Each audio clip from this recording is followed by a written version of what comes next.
What's the one thing you'd say to your younger self before your first betrayal? I am going to start with the part people always tell me to skip, because it sounds petty until you sit with it for a minute, because it sounds like hurt feelings when it is actually the last straw of a long pattern. Because it looks like a single decision when it is really a file folder of little choices that piled up until the door would not close anymore.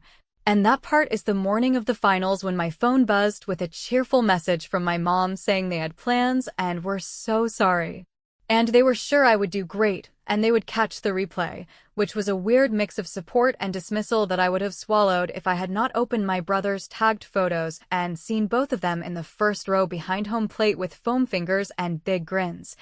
Which would be fine if this were some life event he had waited years for, but it was a regular season game that even he called a warm-up, and I sat there on the edge of the bed with the speech outline in my lap. Thinking, okay, so this is not confusion. This is a choice. I am not going to paint a scene with music and spotlights, because that is not how this felt. It felt like a familiar click in my chest, the same one I heard in grade school when they missed parent career day because my brother had batting practice. The same one I heard in high school when they told me debate was a nice hobby, but real teamwork happens on a field. The same one I heard last month when they said they would definitely come to regionals and then asked if I could text them the scores. Instead, because the drive was long, and I am telling you this not to collect sympathy points, but because anyone who has lived in a house where one kid is the default headline knows how that click builds into a metronome that sets the pace of every conversation. And that morning it set the pace for mine. I looked at the schedule, I looked at my notes, I looked at the live stream link, and I thought about how many times I had swallowed my reaction so they would not feel bad. And how many times my brother had shrugged with that guilty little wince that says, I know it is unfair, but I am not going to fix it for you, and I decided I would not beg anyone to prioritize me on my own biggest day. But I would make sure they had to watch the consequences of treating me like a side quest, and the thought was not noble, it was not patient, it was practical and a little sharp, and it felt like finally standing up from a chair that had been too low for years. I texted my dad a simple thanks for letting me know, hope your plans are fun, I will send the replay, and he liked the message, which told me exactly how seriously he was taking it, and then I opened our extended family thread. The one that lights up for holidays and birthdays and my aunt's dog photos, and I dropped the link to the finals live stream with a line that sounded polite but carried more voltage than I let on.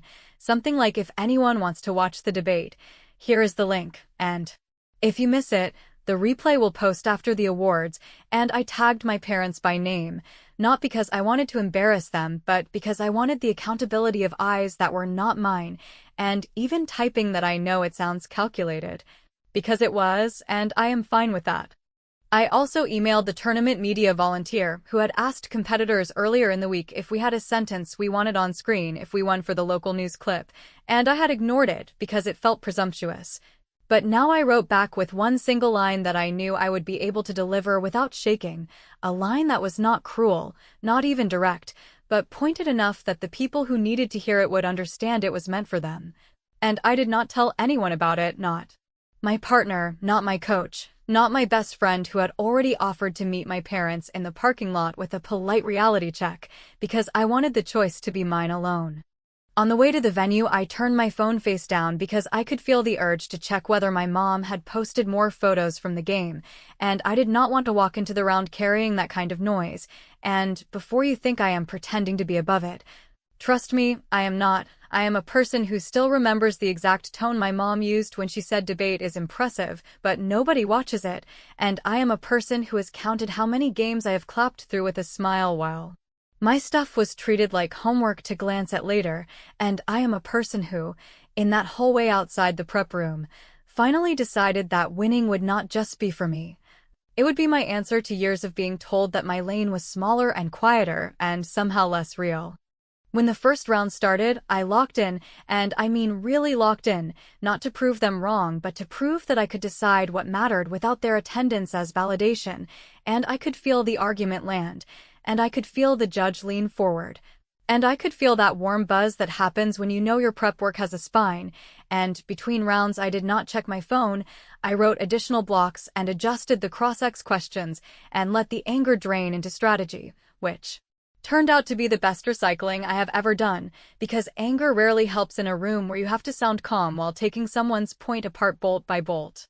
By the time finals were announced, I felt steady, and I do not mean calm, I mean settled in my decision that whether I took home the trophy or not, I had already drawn a line that they could not pretend not to see, because the family thread had started pinging. And my aunt had replied that she was watching with popcorn, and my cousin had texted my mom a little hard on the link, which meant the link was public in the one space my parents could not control, and that was my first small piece of justice that day, a soft tap on the glass that said I am here whether you clap or not. I wish I could tell you I had second thoughts, because that would make me sound kinder, but I did not. I felt clear, and I felt done apologizing for wanting my work to be treated like it matters. And if that sounds harsh, then you have not spent years being the polite one while everyone else got the loud cheering, and I am telling you that with no bitterness in my voice, just a steady kind of resolve that felt overdue, and maybe that is why. Right before we walked onto the stage, I finally turned my phone over, opened my mom's page, and saw a new story with my brother's team lined up and my parents yelling like it was the World Series, and I did not cry. I just took a screenshot and slid the phone back into my bag like a receipt I might need later. So here is the part you are waiting for. The first move that was not just a plan in my head, but an action with consequences, because I promised myself that each step would land, and I kept that promise by sending one more message. This time to our local station's community reporter who was covering the finals for a short segment, the same person who had asked for a quote if I won, and I did not send my parents photos or a rant. I sent a single clean sentence I wanted on air if the moment came. A sentence that would be replayed in living rooms and on phones and in the bleachers where my parents liked to hold court, and once I hit send I felt the room tilt into a new balance, because even if I did not win, that reporter had my line and the family had the link and the people who usually looked through me would have to look at me, which was the only revenge I wanted that day, and as I stood behind the curtain waiting for the moderator to call us in, my phone buzzed with my brother's name on the screen, and I let it ring out, because whatever he wanted to say could wait, and because the next voice I wanted to hear was the judge announcing that finals were in session, and that is where I am going to leave you for now. Because the next thing I did is the part that made my parents stop smiling at the camera and start watching the screen. When they called my name and handed me the trophy, I could feel the kind of adrenaline that makes your fingertips tingle, but it wasn't the "I can't believe I did it" type of thrill people talk about after a win. It was a deeper, heavier sort of satisfaction that comes when you've been holding your breath for years and you finally exhale in a room full of people who didn't know you were suffocating, and even while my debate partner gave me a quick hug and the applause rolled across the room, I already had that single sentence ready in my head, sitting there like a locked arrow, because I had promised myself that if I ever got a microphone in front of a crowd big enough to reach the people who had been too busy for me, I would take the shot. And the fact that the shot was being broadcast by a local news crew just happened to be the perfect layer of irony. I stepped up to the podium, shook the MC's hand, smiled like a model student, and gave the standard opening. Thank you to the judges. Thank you to the organizers.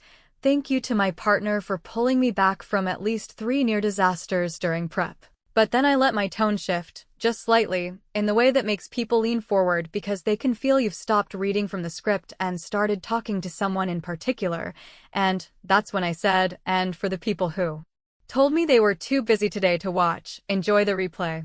It was short, it was clean, and I didn't linger on it.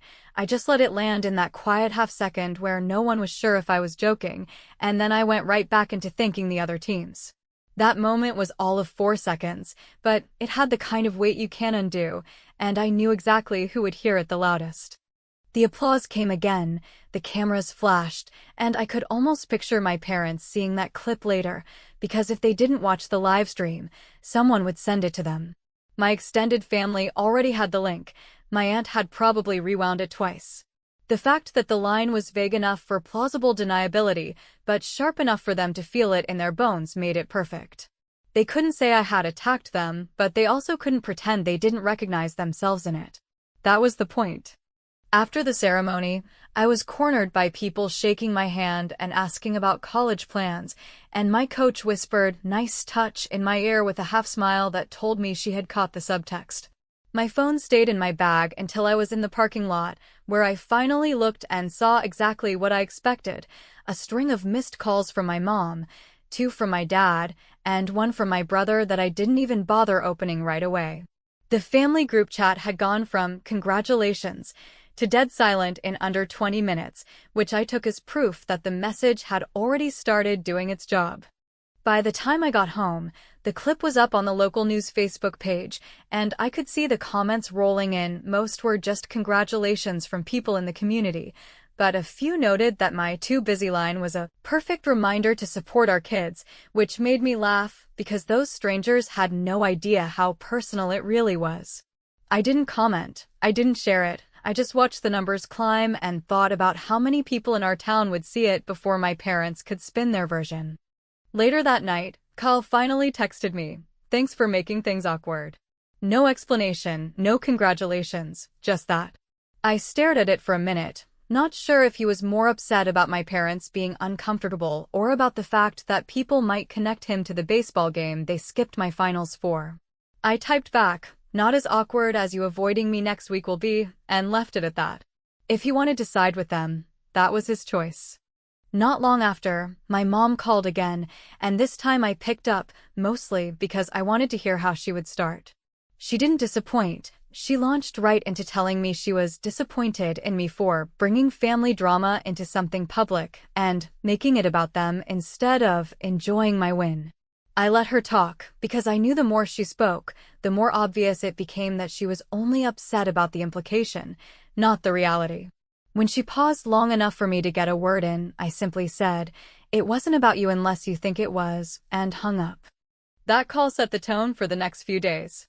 My dad tried a softer approach, telling me he understood I was hurt, but that life is full of scheduling conflicts, as if this was about one day and not years of being the afterthought. Kyle didn't text again. The silence from him was almost louder than anything my parents said, because it told me he either didn't want to confront what they'd done or didn't care enough to risk being on my side. In the meantime, people kept sharing the clip. It made its way into a regional debate forum online, where someone I didn't even know posted, "This is how you do subtle shade." Every time I saw it pop up, it felt less like a fleeting dig and more like a marker planted in the ground, proof that I wasn't just going to let things slide anymore. My parents could choose to pretend they hadn't been called out, but the truth was now out there in a way they couldn't erase, and every new share meant more eyes on that moment. By the end of the week, I had stopped checking the view count, not because I wasn't curious, but because I didn't need the numbers to confirm what I already knew: the message had landed. My parents might still be telling themselves whatever story they needed to, but the balance had shifted. For once, I hadn't just taken the hit and kept quiet. I'd made my point, in front of an audience they couldn't control, and it was only the first move. And, while part of me wondered if I had pushed too far too soon, the bigger part of me was already thinking about the next step, because I had a feeling this wasn't over, and I wasn't going to wait for them to make the next play. I was ready to start planning it myself. In the days that followed, it became clear that my so-called moment at the finals had done exactly what I expected.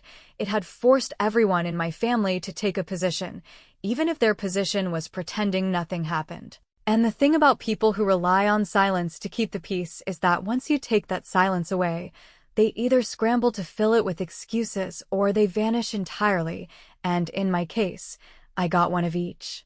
Kyle went with the vanishing act, a kind of deliberate avoidance where he didn't block my number but also never responded to anything I sent, which made it obvious that his goal was to run out the clock until the tension died down. My parents, on the other hand, opted for excuses, and they didn't even bother to make them original. When my mom called the second time, her voice had that artificially calm tone she uses when she's trying to sound reasonable while still making sure I know she's the one in control. She told me again that life happens and sometimes things overlap and that it wasn't personal, as if I had just misunderstood a scheduling mishap, as if I hadn't literally seen their faces beaming from the bleachers that same day. She reminded me that Kyle only has so many games left this season, and that we can always watch your debate online, as though that made it equal. My dad chimed in a few days later with his usual, "You have to understand, your brother's games are a family tradition," which honestly said more than he realized, because it was the kind of line that accidentally confirms the hierarchy they've built for years. Kyle's activities are family events, mine are optional content. I didn't bother arguing, because people who hide behind patterns don't change their minds in a single conversation. Instead, I started thinking about how far back this actually went. I pulled up old group photos, dug through my own social media from high school, even scrolled through the family group chat history, and the imbalance was like a watermark across every year. There were full albums from his baseball seasons with captions like, "Proud parents," and "Wouldn't miss it for the world," while my wins, academic competitions, scholarships, awards were buried under half-hearted lines like, "She did it again," with no pictures or, in some cases, no mention at all. I remembered the year I was hospitalized for appendicitis during state qualifiers, and how my mom had texted a family-friendly update but followed it immediately with, "At least Kyle hit a home run today."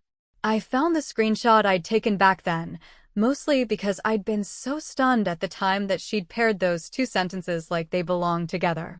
Looking at it now, it felt like evidence. Not the kind you take to court, but the kind you keep in your back pocket for the day someone tries to convince you your memory is faulty. The more I went through, the less angry I felt in the moment and the more deliberate. Anger is loud and burns out fast, but deliberate is quiet and steady, and it's the mindset you need if you're going to make a point that actually sticks. I didn't want a screaming match. I wanted something undeniable, something that would play out in a setting they couldn't control or edit after the fact. I started thinking about events that were already on the calendar, moments where I could align my point with something they cared about enough to show up for. That's when I remembered the community sports banquet at the end of the month, the one where Kyle was set to receive some Athlete of the Year award. The banquet wasn't just a sports dinner, it was a whole town event. Local businesses sponsored it, the high school rented out the biggest hall in the county, and people treated it like a local version of the Oscars. My parents had already been talking about it for weeks, making sure Kyle had the right suit, coordinating with relatives to be there for the photos, and my mom had even been asking the organizers about the slideshow they always ran before the awards started. That slideshow featured highlights from the year, and not just sports. Sometimes they'd slip in big academic wins or community service moments if someone submitted them. That detail stuck in my head like a puzzle piece sliding into place. I didn't say anything to my parents about it. I didn't say anything to Kyle either, partly because I doubted he'd take my side and partly because I wanted the reveal to be clean. Instead, I reached out to one of the banquet coordinators, someone I knew from the library where I volunteered, and I casually mentioned that my debate win had just been picked up by the local news and might make a nice addition to the slideshow. She loved the idea, said they could definitely slot it in, and even asked if I had the clip ready to send. I did. And yes, it was the exact one that included my line about people who said they were too busy. Hitting send on that email felt like setting up the opening move of a chess game where you already know the endgame. I didn't need to script what would happen after. I just needed to make sure the setup was flawless. I confirmed with the coordinator that my clip would be played before Kyle's award segment, and when she replied with, "Perfect timing, it'll lead right into his highlight reel," I almost laughed out loud at the symmetry. My parents were going to sit there, surrounded by their friends and the local business crowd they loved to impress, watching a room full of people hear the same line they'd been trying to downplay for weeks. It wasn't about humiliating them, although I'd be lying if I said the thought of their frozen smiles didn't give me some satisfaction. It was about balance. For once, I was going to be on the main stage in a space they actually cared about, not tucked into a corner where they could quietly skip out. And the best part was, they wouldn't be able to leave early or look away without drawing even more attention to themselves. By the end of that week, everything was locked in. Kyle was still silent, my parents were still acting like the problem would dissolve if they ignored it long enough, and I was quietly preparing to put my point on the biggest screen in the county. Whatever came after, I knew this. They had made their priorities clear for years, and I was about to make mine just as visible. From the moment the banquet plan locked into place, I knew I carried myself as if nothing unusual was happening, because in my family, the fastest way to kill an idea is to let them sense you're building towards something. And they will circle it with questions until they either find a way to derail it or exhaust you into dropping it altogether. So, on the surface, I played the part they were used to. I asked about Kyle's award night as if I were genuinely curious about the details. I nodded along when my mom described the color scheme for the table decorations. And I even gave a little smile when my dad proudly announced they'd gotten an extra table so extended family could sit close.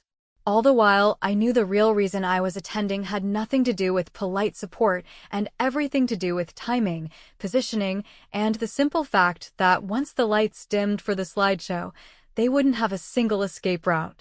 The coordinator I'd been working with had confirmed everything down to the minute, and while she thought she was doing me a favor by placing my clip directly before Kyle's highlight reel, she had no idea how deliberate that sequence was from my perspective. It wasn't just about proximity, it was about contrast. The room would go from hearing my voice say the now infamous, for the people who said they were too busy line to watching a carefully curated montage of Kyle's season, all while my parents sat in full view of everyone they liked to impress. It was the kind of unstageable irony you can only get if you have patience and just enough influence to pull the right levers without being noticed.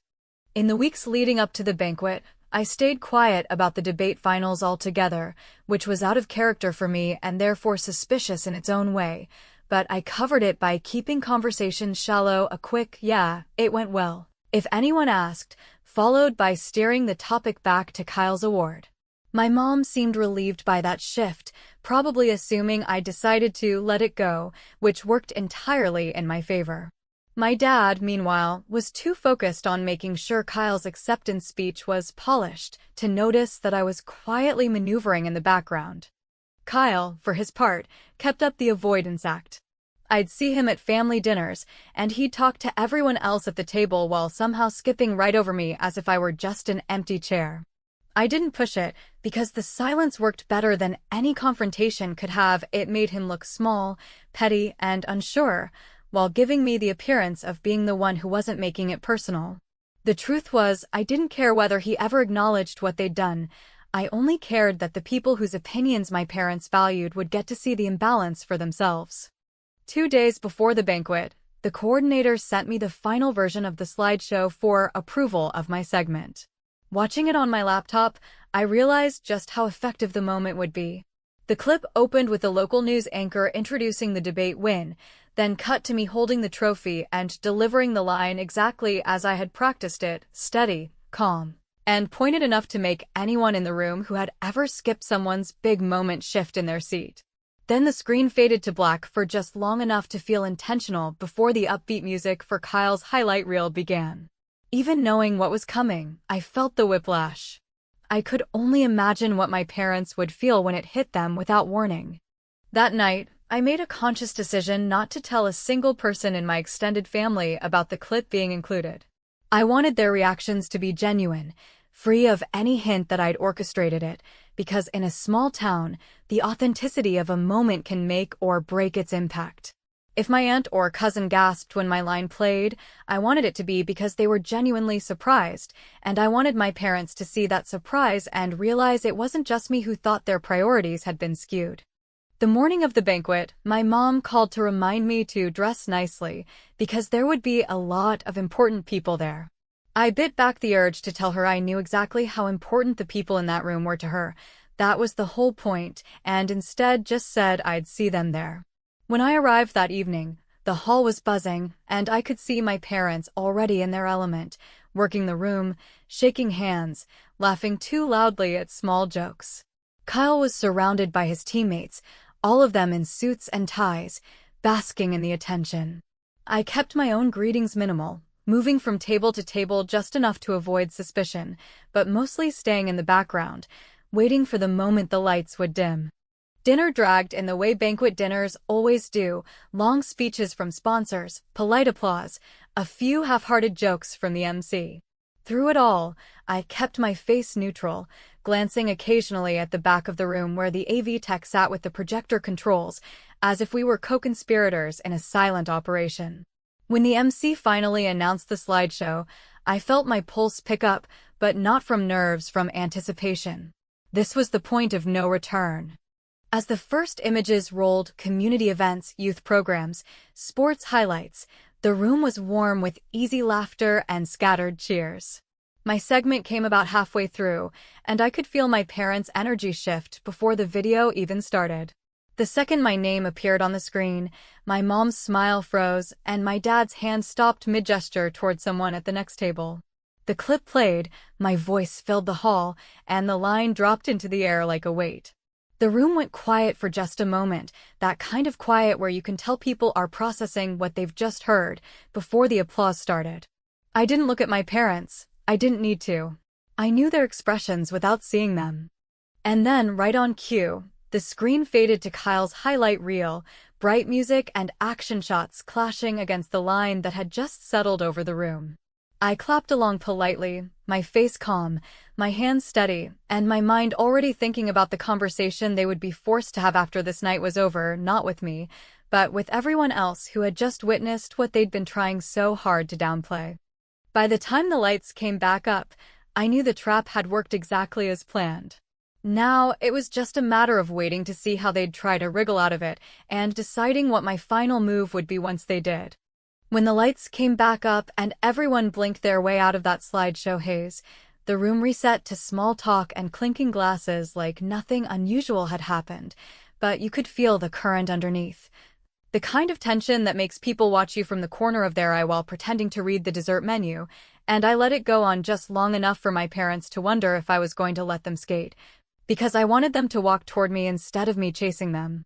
Like I always had, and sure enough my mom arrived first with that brittle smile that only shows up when she's already rehearsed her opening line, which was some variation of, "You made your point. Was that really necessary?"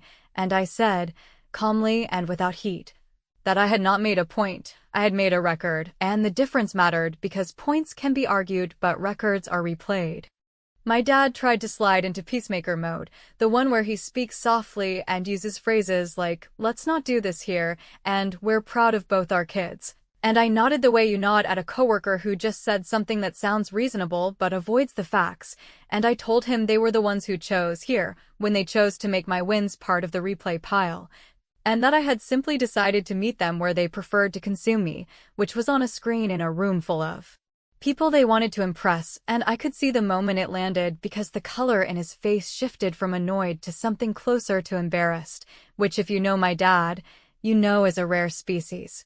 Kyle hovered a few feet away, not joining, not leaving, just stuck, which is exactly how I wanted him, because I needed him to listen without the shortcut of feeling cornered, and when my mom finally said the line I was waiting for, "You didn't have to do it like that," I told her that after years of gentle reminders, calendar invites, soft asks, and patient explanations, I had finally learned that the only language certain people understand is consequence, and that this had been me speaking it fluently for the first time, and if that sounded harsh, she could ask herself why I had to learn it at all. She started to say something about family loyalty, and I cut her off, not loudly, not rudely, just decisively, because I was done letting the person who skipped my moment try to define what loyalty looked like. And I said that if we were going to talk about loyalty, we should at least agree on the baseline, which is that loyalty is not demanding applause when you can't be bothered to clap for anyone else. And then I did the thing I had planned for since the coordinator confirmed the running order, which was to bring up what was happening next, because revenge that ends with a single shot rarely changes anything, while revenge that changes the frame keeps working even when the moment is over. I told them that the local station had asked to do a short follow-up about the debate program season because the clip had traveled further than expected, and that I had said yes on one condition, which was that the segment would not be about my win but about support, specifically how communities decide what to show up for, and that the reporter had loved the angle and booked the shoot for the following week at the high school, with a tiny extra twist I had negotiated, which was that the school board would preview the segment at their meeting and present a recognition to our team for bringing positive coverage to the district, and that the recognition would include a donor match from 2 local businesses who reached out after the clip and asked how they could help, and then I let the last piece land. That I had given the reporter a list of people to interview about what support looks like in real life, and the list had 3 names on it: my coach, my aunt, and my debate partner's dad, who never missed a single round, and that my parents were not on it because you do not put people on the poster for a movie they could not be bothered to see. My mom sputtered. My dad stared at me like he was searching for the off-ramp that used to exist in conversations with me, the one where I'd sigh and step back and smooth things over, and when neither of them found it, the silence finally pulled Kyle forward. And he asked if there was anything he could do that would make me take them off the hook, which was probably the most honest sentence I've ever heard from him, and I told him he was not on a hook, he was on notice, because he had lived on a diet of being the priority for so long that he had learned to think of equal treatment as deprivation, and that the only thing I wanted from him was clarity, say out loud whether he thought it was fine for them to skip my finals for a regular game. And then we could go from there. He didn't say it was fine, which was progress. He said he didn't know how to answer without making someone mad, which was honest if not brave, and I told him that neutrality is not noble when the weight is already uneven. And that if he wanted something to do beyond standing there looking trapped, he could show up next week to the board meeting and sit his tall self in the front row next to my coach and clap when my team's name was read, and then he could post the clip the way he posts his game stats, with the same enthusiasm, and he nodded in that quick little way that says he's trying to catch up to the person he knows he should have been all along.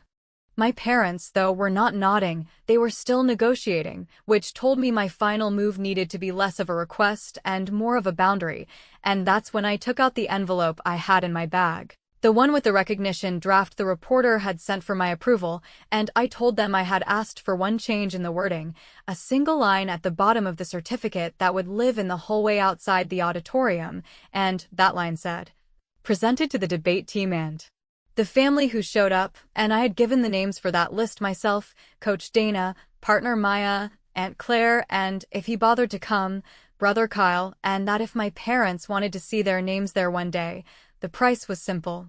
They had to start acting like my events were real-time, not replay material, and that the first proof would be them sitting in the front row at the board meeting without trying to turn it into their rehabilitation tour. My mom said it was manipulative. I said it was measurable. My dad said I was holding them hostage. I said I was holding a standard. Neither of them liked those answers, but neither of them could argue the fairness of them without saying the quiet part loud, and since public image has always been their favorite currency, I knew exactly where to leave the conversation, not with an apology, not with a scream, but with a receipt.